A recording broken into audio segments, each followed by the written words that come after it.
Hello everyone, আসসালামু আলাইকুম। Welcome back to my new video. আজকে তৈরি করে দেখাবো গরুর কালাবোনা। সামনে কোরবানিতে কিন্তু এভাবে সহজ রেসিপিতে কালাবোনা তৈরি করতে পারেন। বাসার সবাই অনেক বেশি পছন্দ করবে, আর এটা ভাত পোলাও যে কোনো কিছুর সাথে খেতে অনেক বেশি মজা লাগে। আশা করছি আমার আজকের রেসিপিটি আপনাদের কাছে অনেক বেশি ভালো লাগবে। তো গরুর কালাবোনা রান্না করার জন্য আমি প্রথমে গরুর মাংস নিয়ে নিয়েছি।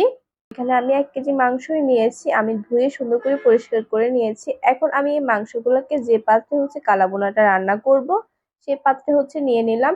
এখন এখানে আমি অ্যাড করে দেব রাঁধুনি কালাভুনা মসলাটা। আমি রাঁধুনিটাই ব্যবহার করলাম। আপনারা এটা দিয়ে করবেন। এটা কিন্তু একদম ইজি উপায়ে রান্নাটা করা যায় এই মসলাটা দিয়ে।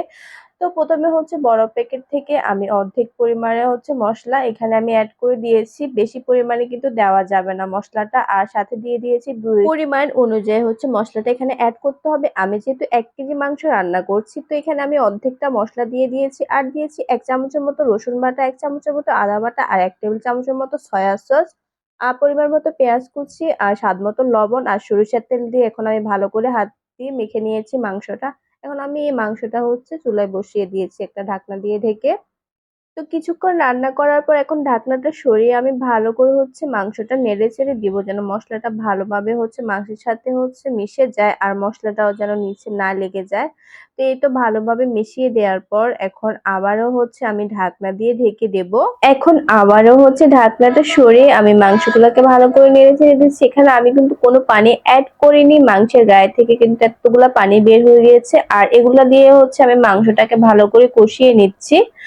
পরে যদি প্রয়োজন পড়ে তাহলে আমি 1 কাপ পানি এখানে অ্যাড করব।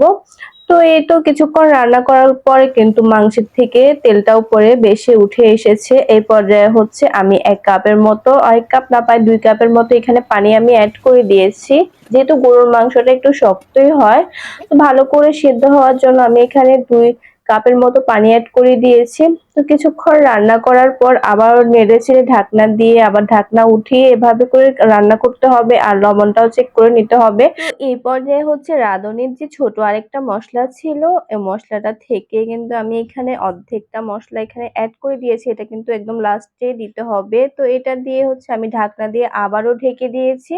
তো ভালো করে নেড়ে ছেড়ে ঝোলটাকে একদম শুকিয়ে নিতে হবে। আর রাঁধুনি মশলা দিয়ে রান্না করলে মশলার গায়ে লেখা থাকে কিভাবে যে মাংসটা রান্না করতে হবে। সেম নিয়মে আপনারা রান্না করে নিতে পারেন, তবে মশলা বেশি দিতে যাবেন না। এতে আপনাদের খাবারের টেস্টটা নষ্ট হয়ে যাবে।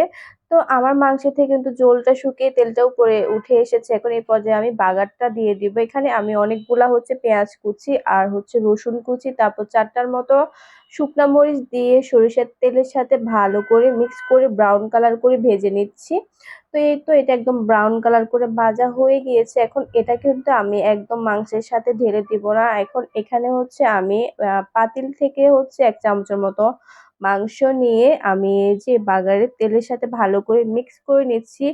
এই প্রসেসে যে আপনারা ট্রাই করবেন। এটা করলে আসলে মাংসের মধ্যে বাগারের মানে সরিষার তেলের যে গ্রানটা এটা ভালো করে ঢোকে, আর মাংসটার যে ফ্লেভারটা একদম অন্যরকম আসে, খেতেও কিন্তু দারুণ লাগে। তো এই তো আমার কালা ভুনাটা একদম অলমোস্ট রেডি। এটা দেখতে আসলে অনেক বেশি ইয়াম্মি হয়েছে। বাসায় একবার হলেও ট্রাই করবেন। সামনে কিন্তু কোরবানির ঈদ চলে আসতেছে। কোরবানির ঈদ আসলে যে অনেক বেশি গরুর মাংস খাওয়া হয়। তো একদিন এক নিয়মে রান্না করবেন, দেখবেন অনেক বেশি ভালো লাগবে। তো আমার আজকের এই কালা ভুনার রেসিপি আপনাদের কাছে কেমন লেগেছে অবশ্যই কমেন্ট করে জানাতে ভুলবেন না। আর ভিডিওটি যদি আপনাদের ভালো লেগে থাকে অবশ্যই আমার ভিডিওটা আপনারা শেয়ার করে দিবেন, সেই সাথে একটা লাইক করবেন। আজকের মতো এখানেই। সবাই ভালো থাকবেন, সুস্থ থাকবেন। আজকের ভিডিও এখানেই শেষ করছি। আল্লাহ হাফেজ।